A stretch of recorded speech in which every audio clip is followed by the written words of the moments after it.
Welcome to Innerji, Tarot astrology, numerology, and all things metaphysical.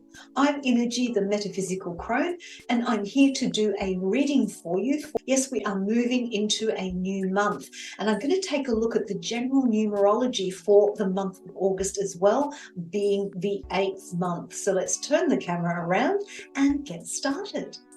So let's begin with the numerology for the month.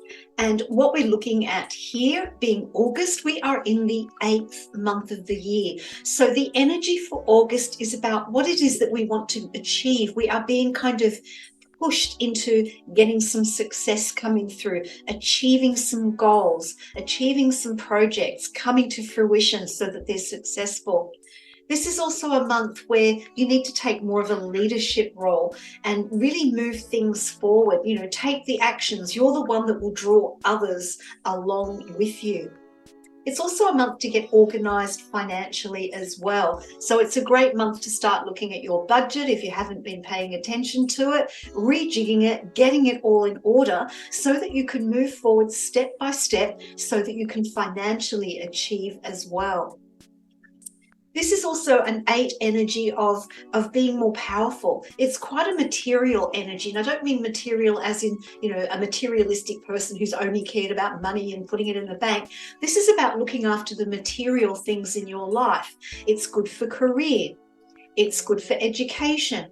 It's looking at all of those, if you like, physical aspects of what you want to do in your life that brings you success. And August, being an 8th month, is a wonderful month to do that. Now, there is always a downside. Like anything, there is the light and the shadow. The shadow side of August, being a number 8 month, is just be a little bit aware of your temper. Tempers could flare a little bit more easily. You may find yourself being a little less sensitive to people, less sensitive to other people's feelings because you're so focused on that, achieving, getting things done. So just be aware of that. Just be aware of not becoming overly controlling either. That can get in the way because when we set goals and plans and then we take actions to achieve them, we can start to over control things sometimes. So overall, the number 8, the month of August, is about looking at what it is that we want to achieve, setting those goals, taking actions so that we can be successful with them. It's a great month to look at finance, to look at what it is that we need to learn as well. And it's a month also to stand in our own power and lead the way. So that's just the overall for the month. Let's have a look at the week now using tarot and tea coins. So I'm just going to shuffle the deck. Make sure everything is spiritually in order, so to speak, and lay them out. So let's look at Monday, Tuesday, Wednesday, Thursday, Friday, Saturday, and Sunday. We'll add some tea coins to each day. Monday, Tuesday. Oops, got a charm there by mistake. Wednesday, Thursday, Friday, Saturday, and Sunday. So let's start off with Monday. And here we have the 5 of Swords. Let me bring that up into camera a bit more for you. So this is a day where we're going to have to be a little bit careful of the shadow side of the number 8 for the month of August. We have to be careful about not getting too controlling, not being too forceful with others. We don't want to overpower others. We want to stand in our own power, but not at the expense of others. So be aware of how you are portraying your own power on Monday. And we have the charm of the mask, the tea coin of the mask. And this is saying to me that it is time to really take that mask off and look at yourself. Look at how you communicate with others. Look at whether you need to have the last word or not. Or is it okay to allow someone else to have their communication, to have their truth in their way? So Monday might be a little bit of a confrontational day for you. Let's move on to Tuesday. Tuesday, we have the Three of Swords reversed, so another Swords card. And this is saying that, you know, it's going to be hard looking at these aspects of yourself on Monday, and you might feel a little bit low as you go through it on Tuesday. It's almost like the aftermath. But know that you can overcome it because these swords are reversed. Don't let your own negative self-talk affect you negatively emotionally on Tuesday. We also have the ship, and this is an old-fashioned sailing ship. And this is saying that, you know, once you've done a little bit of that, look in the mirror at how you communicate, how you are putting your energy out there, and maybe looking at the shadow side of it by taking the mask off.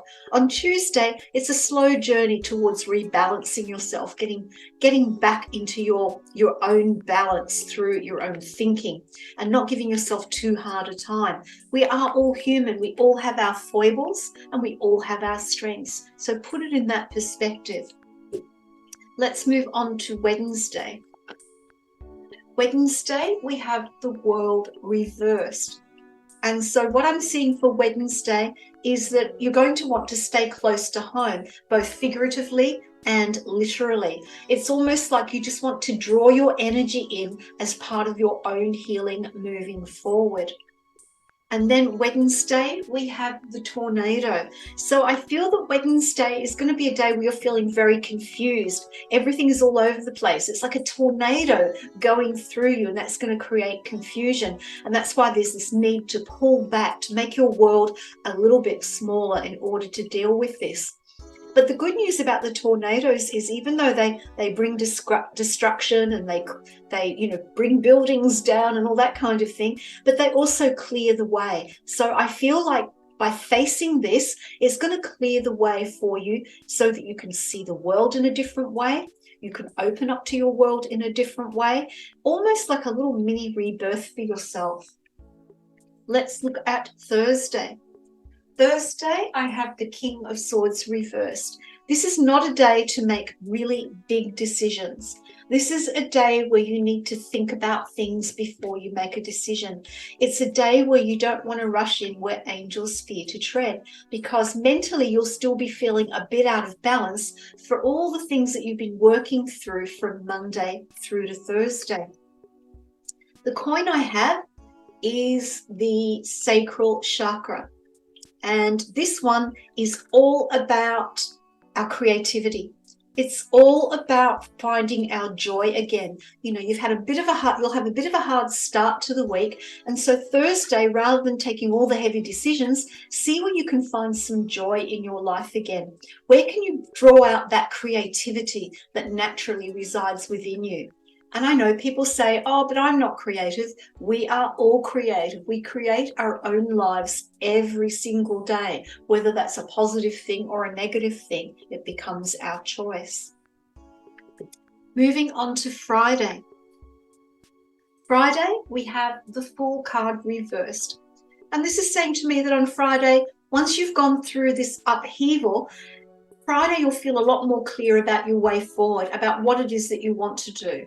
And remember, being in the 8th month of August, we're looking at what do we want to focus on? What do we want to achieve? What goal do we want to set? And what success do we want to have? And I feel that by the time you get to Friday, that will become more clear for you. And we have the house. Now, the house can represent your physical house, but it can also represent you, your body, who you are, your place in the world where you can feel at home. And that's what I get a sense of with this T coin. It's almost like you are coming back to yourself, to who you truly are, not keeping on a mask, not trying to force things out in the world. You come back to yourself where it can happen more naturally. Let's look at Saturday. Saturday, we've got the 10 of Swords reversed. Now, Saturday is going to be a day where you can see your way ahead. You're coming back to yourself, but it's almost like 2 steps forward, 1 step back. I can see you on Saturday perhaps having a tendency to fall into old negative habits, old negative thinking patterns, because I have the sun in Gemini. Gemini is about ideas, our communication, how we think. So be careful on Saturday about not falling into old habits about the way you think about yourself, the way you think about others. Try and avoid that and look at it from a different perspective. The T coin we have is the butterfly. And this one step back is just reminding you that this is how you used to be. You don't have to still be like this. You can transform. And that's what this week has been about. Moving from the Monday through, it's all about transformation of the way you think, how you perceive your world, what you're going to do moving forward to change the shadow or negative aspects so that you can see your way forward more clearly, be more at home with yourself, knowing Saturday that there's going to be a little bit of a step back into some negative thinking patterns, but know that that's part of the transformation. It will help you to more readily recognize them. And then Sunday, we have the Eight of Swords. So many swords for the week commencing the 1st of August. And with this one, Sunday is a day where you're still going to feel a bit trapped. You know the way ahead, you know you're coming back to yourself, but it's not quite happening yet because your own negative thoughts are trapping you over the weekend. We've got the sign of Jupiter in Gemini. Know that you can break free. It's a couple of days of really understanding that you can break free of old patterns of negative thinking. The bird is coming out of the cage. We have the sign of Jupiter. There is room for freedom and expansion. You just have to look at it. You just have to see that it's there. The T coin I have is the heart. And so what I see here is trust your emotions. You know, this is all the negative thinking, the negative self-talk. Come into your heart and come from a space of love. That is going to help you grow through this entire week. It is a big milestone week because we're materially setting goals for the month, what we want to do, what we want to achieve, but it is bringing up stuff that's in our shadow side that perhaps we've been a little bit avoiding or scared to address. It's going to come up full and center. And this is saying have the courage to address it. Know that there is always joy in there with that sacral chakra energy. Know that you can come back to yourself and see a clearer path ahead. Just don't let the negativity and that sense of I have no choice get in the way. Instead, come into your heart. Focus on the gratitude of what you have. Focus on that love energy, and that will help you move forward into the second week of August. I do hope you found the reading to be helpful. I know it sounds like a bit of a grim week, a bit of a heavy week, but you know, that is part of life. Life has its ups and downs. It's how you react to it and how you approach it that can make all the difference. Until next time, many blessings to you.